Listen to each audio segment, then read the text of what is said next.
এখনো পর্যন্ত শেখ হাসিনা একবারেই জেলে গিয়েছিলেন এবং সেটি 1-11 সরকারের সময়।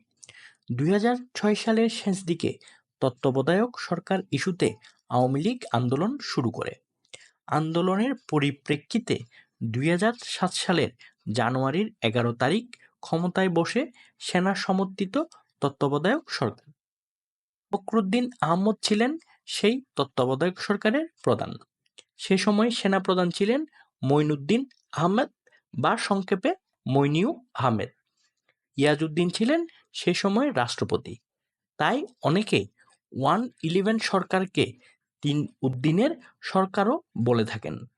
প্রথম দিকে শেখ হাসিনা ফখরুদ্দীনের তত্ত্বাবধায়ক সরকারকে স্বাগত জানালেও পরবর্তীতে এই সরকারের বিভিন্ন কাজের সমালোচনা করেন।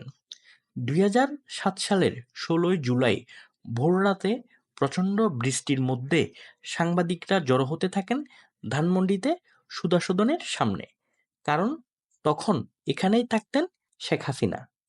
একসময় যৌথবাহিনী প্রবেশ করে সুধা সদনে। শেখ হাসিনাকে অ্যারেস্ট ওয়ারেন্ট দেখানো হয়।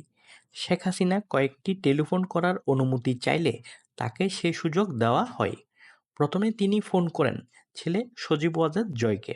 এরপর তিনি ফোন করেন সাহারা খাতুনসহ আওয়ামী লীগের কিছু শীর্ষ নেতৃত্বকে। কথিত আছে তিনি সে সময়ের তত্ত্বাবধায়ক সরকারের উপদেষ্টা মইনুল হোসেনকে ফোন করে কাজটি ঠিক হয়নি বলে মন্তব্য করেছিলেন।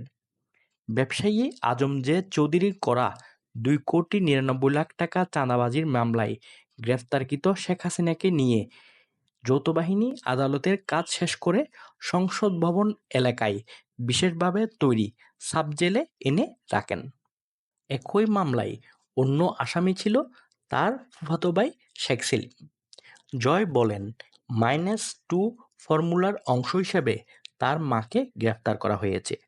শেখ হাসিনা ও খালেদা জিয়াকে রাজনীতি থেকে সরিয়ে দেওয়ার পরিকল্পনাই ছিল -2 ফর্মুলা। যদিও ফখরুদ্দিন মঈনুদ্দিনের তত্ত্বাবধায়ক সরকার তাদের অন্যতম এজেন্ডা -2 ফর্মুলা শেষ পর্যন্ত বাস্তবায়ন করতে পারেননি।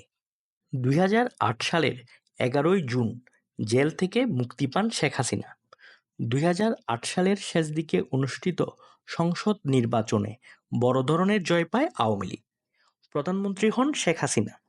২০০৯ সালে প্রথমে ফখরুদ্দিন ও পরে মইনু আহমেদ আমেরিকা চলে যান।